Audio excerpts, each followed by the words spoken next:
안녕하세요. 이 강에서는 프롬프트를 제대로 쓰는 방법에 대해 알아보겠습니다.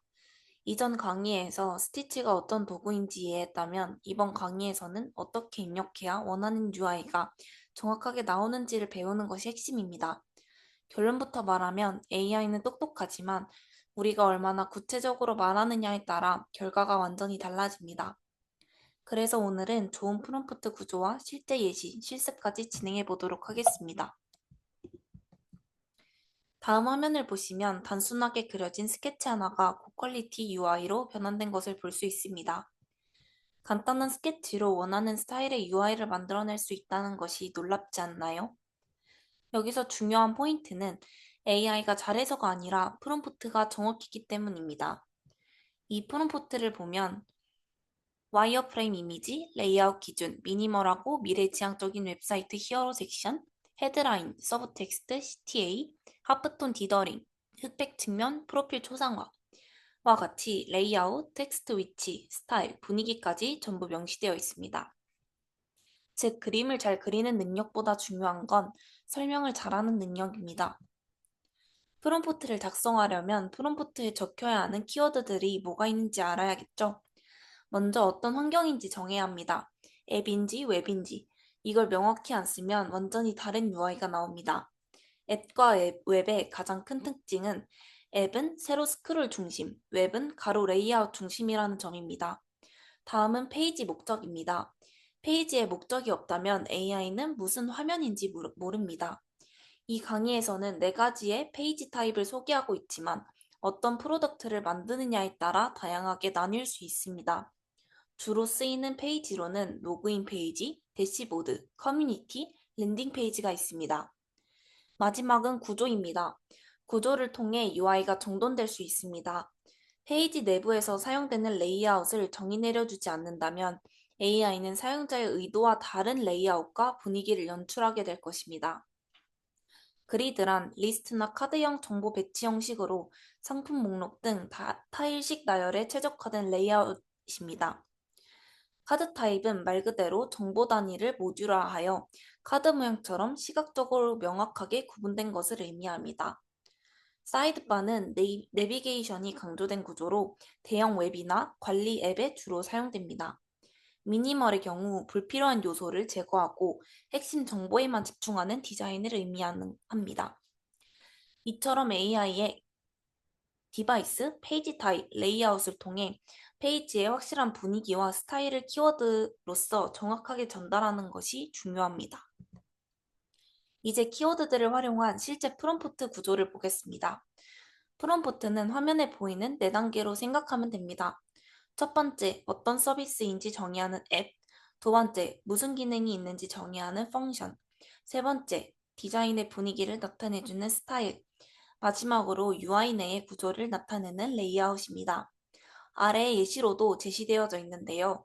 각각의 키워드들, 러닝 앱, 트래킹 커뮤니티, 에너제틱, 카드 베이스드 UI를 합치면 에너제틱한 스타일의 카드 베이스드 레이아웃을 가진 러닝 앱으로 트래킹과 커뮤니티 기능을 포함한 앱을 만들어줘 라는 프롬프트로 적히게 됩니다. 여기서 중요한 건 짧고 긴 프롬프트의 차이가 아니라 구조적으로 프롬프트를 작성해야 한다는 점입니다. 이제 프롬프트의 차이에 대해 예시를 통해 자세히 확인해 보겠습니다. 위에 하이 레벨 프롬프트는 피트니스 앱이라는 프롬프트가 적혀 있는데요. 이건 거의 의미가 없습니다. 왜냐하면 기능과 스타일, 구조 모두 없이 목적과 환경만 제시했기 때문입니다. 이의 경우 결과가 랜덤하게 나오게 되어 사용자의 의도와는 사뭇 다른 디자인이 만들어질 수 있습니다. 이에 반해 아래의 디테일드 프롬프트를 보시면 에너제틱 스타일, 커뮤니티 앤 트래킹, 카드 베이스 레이아웃 앱이라고 적혀 있는데요. 이렇게 적게 되면 AI가 어떤 느낌인지, 어떤 기능인지, 어떤 구조인지 전부 이해하게 됩니다. 명확한 속성에 사용자 행동의 정의나 목적성이 드러나게 되어 어떤 의도로 UI를 만들려는 것인지 AI가 쉽게 캐치하게 됩니다. 결국 좋은 프롬프트는 구조가 있고 구체적이고 역할이 명확해야 합니다.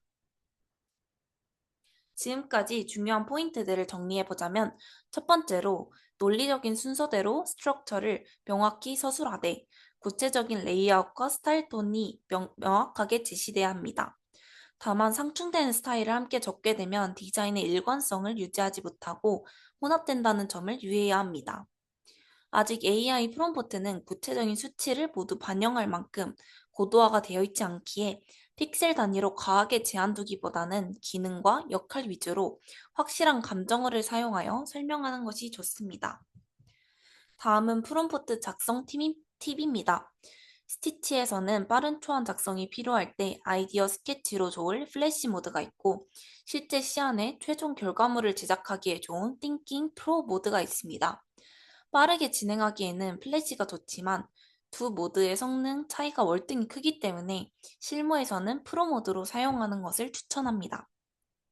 그리고 프롬프트를 작성하다 보면 원하는 레퍼런스를 활용하기 위해 URL 형태로 주면서 이 사이트처럼 만들어줘 라고 하시는 경우도 많은데요. 이의 경우 AI는 정확히 해석하지 못하기 때문에 최대한 말로 풀어서 명시적인 구조로 설명해야 합니다.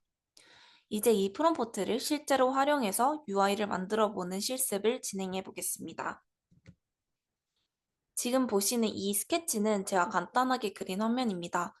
지금부터는 이 스케치를 기반으로 실제 스티치에 넣을 프롬프트를 함께 보겠습니다. 이 프롬프트를 보면 우리가 배운 것들이 그대로 들어가 있습니다. 디바이스는 모바일 앱, 페이지 타입은 메인 페이지, 레이아웃은 상단, 중간, 하단 구조라는 점, 전체적인 컨셉에서는 이 UI의 목적을 명시하고 통과 중요 포인트를 설정했습니다. 이제 여러분이 할 차례입니다. 지금 제가 보여드린 이 스케치와 프롬프트를 그대로 사용해도 좋고 각자 본인이 만들고 싶은 화면을 간단하게 그린 다음 직접 프롬프트를 구성해봐도 좋습니다. 이 실습을 통해 AI가 프롬프트를 어떻게 해석하는지 테스트해보는 게 핵심입니다. 스케치와 프롬프트가 모두 준비되었다면 이제 직접 실습을 진행해 보도록 하겠습니다. 스티치 홈으로 들어오게 되면 새로운 프로젝트를 생성하여 준비해 놓은 스크립트와 스케치를 업로드해 줍니다.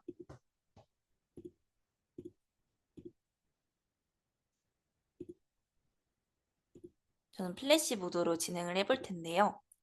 제너레이트를 눌러주게 되면 스티치는 새로운 프로젝트를 만들고 이곳에 UI를 만들게 됩니다. 프롬프트를 구성할 때 막막하신 분들이 많으실 텐데요. 먼저 이 프롬프트에서는 상단, 중간, 하단으로 구조를 나눈 것처럼 만들려는 UI의 레이아웃 형식을 어떻게 설정할지 구상합니다. 이후 정보, 리스트, 액션과 같은 각 영역의 역할을 정의합니다. 그리고 전체적인 분위기가 게임 느낌인지 서비스 느낌인지 톤을 정해야 합니다. 마지막으로는 중요한 포인트로 잡고 싶은 게 뭐가 있는지 명확하게 제시를 하게 됩니다. 이렇게 되면 스티치에서는 디자인 시스템으로 어떠한 색깔과 폰트 그리고 버튼을 사용을 했는지 나오게 되고 이후 화면이 생성되게 됩니다. 네, 이렇게 화면이 생성이 되고 있고요. 이렇게 이 강에서는 스티치에서 프롬프트를 어떻게 써야지 사용자의 의도대로 잘 반영될 수 있는지 실습과 함께 살펴봤습니다. 다음 3강에서는 추구하는 디자인 스타일에 대해 상세한 개념과 디자인 시스템을 적용하는 방법에 대해 알아보겠습니다. 감사합니다.